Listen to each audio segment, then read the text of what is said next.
moment of silence for Universe 6. And I guess 2 if you liked Universe 2. But, moment of silence for Universe 6. What's going on, guys? OneEyedBandit back again with another Bandit reviews. And if you haven't already, stop this video right now. Go to my reaction video, watch that, then come back here. I'm gonna link my reaction video in this video as well as my review video in my reaction video, because I post my reaction first, then I come do these. But this episode was absolutely freaking amazing. I enjoyed every single part of it, and like the execution was absolutely beautiful. There is some things we gotta talk about, but at the same time, I just felt this episode was freaking amazing. Now, moment of silence for Universe 6, I said in the beginning, because Universe 6 actually got erased this episode. I try to stay away from spoilers now. Like, I don't even watch the end credits anymore, and like, holy crap. If I would have known Universe 6 would have got erased in this episode, like, my reaction would have been super trash. But the title of the episode was Universes Erased or whatever, and immediately I was like, okay, it's probably gonna be Universe 2, because they just have 3 unimportant characters who actually ended up being kind of powerful towards the end there. It was weird, but obviously they still didn't stand a chance against Goku 18 and 17, but that's beside the point. Universe 6 got erased when Gohan and Piccolo were fighting up against the last 2 Namekians standing for Universe 6. And those 2 Namekians were really, really powerful. They kind of proved, or ended up proving, that having a bunch of Namekians fused together isn't that powerful, you know? Like, I don't know if they just downplayed it at all, but they had a lot of Namekians fused within them. After finding out that they were going to be in this tournament of power, Salna and Piranel, I think that's their names. They're very hard to pronounce for me. But once finding out they were going to be in the tournament of power, they decided to fuse with any volunteers that would fuse with them in their Namekian home. And obviously, if you get erased, it wouldn't matter at the end of the day. But to volunteer for that is something special in its own. And so once they did volunteer, Piranel and Salna, they essentially became super, super powerful. But the reason we didn't see them early on in the tournament is because they decided to stay back and not fight with all their strength, because all the fusions weren't, like, it didn't draw out their power quite yet. But it ended up drawing out their power once they ended up fighting Piccolo and Gohan. They were ready to fight, and Piccolo noticed it right away. He could sense that, holy crap, these guys are fused with a bunch of other Namekians. He could literally feel their strength just by essentially looking at them. And so once that happened, Gohan realized as well, like, hey, if I go all out, Gohan finally turned back into Potential Unleashed. I was saying in my reaction video how we hadn't seen him go back into Potential Unleashed since he last fake fought Frieza, and he used that opportunity to take Piranel and Salna on 1v2, and my boy was actually bodying both these Namekians like it was nothing. While he did that, Piccolo ended up charging up the special beam cannon, and we ended up having a dope little nostalgic moment between them, where at one point Gohan, once he was fighting in 2v1, he got caught by one of the Mechians in like an arm grab. You know how their arms are stretchy? They grabbed Gohan, right? And the other one shot a mouth cannon through his mouth, and essentially he was going to attack Piccolo with it, or Gohan. I don't even remember what happened, but Piccolo, what he ended up doing was shooting his special beam cannon early, and it did no damage to, I think it was Piranel that it did no damage to, and he ended up shooting at Piccolo instead.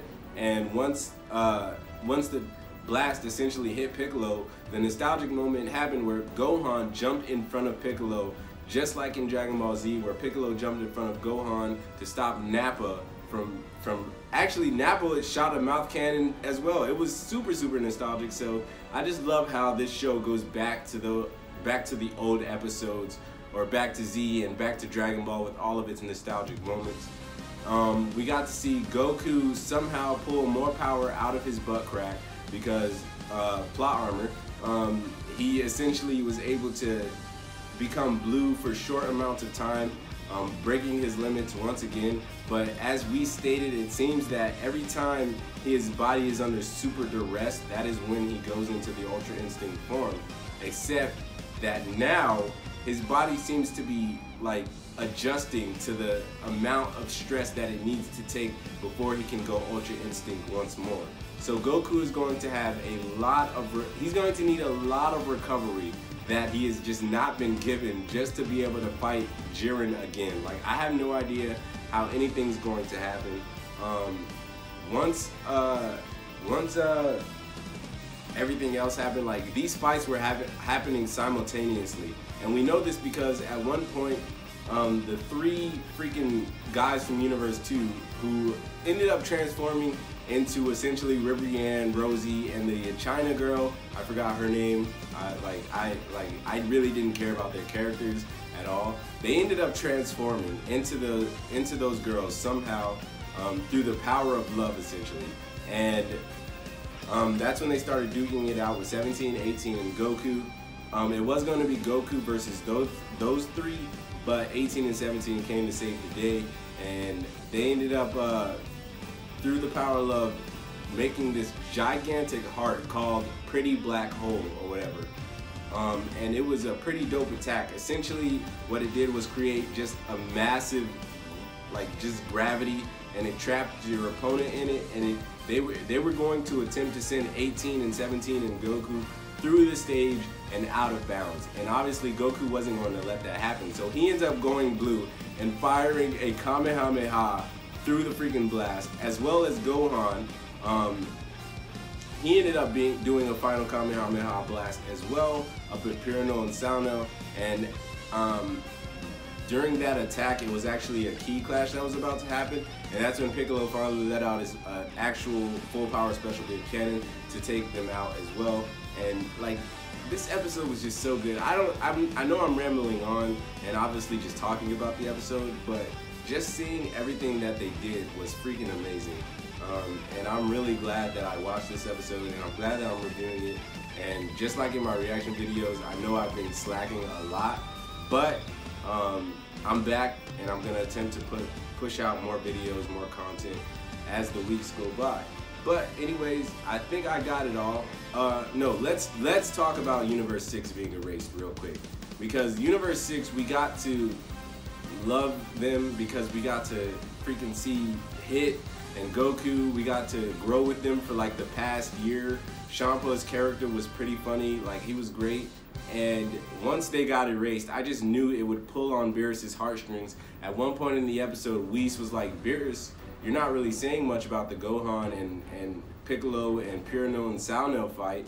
I wonder why. And the real reason was because he knew that it would put Universe 6 in danger. And we know that we know Universe 6 and Universe 7, Beerus and Champa, we know they're brothers.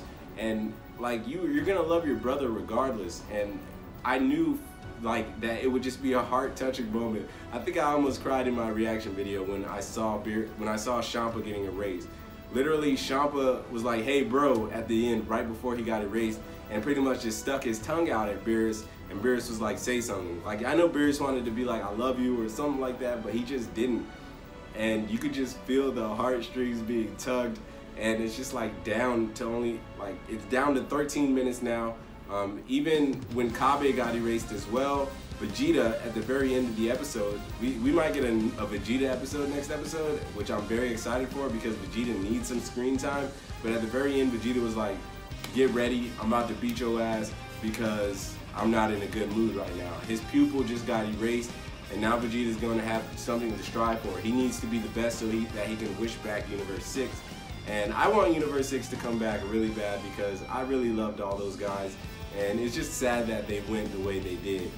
But, I mean, even Vados, she was kind of sad that Champa was going, but she did have a funny moment.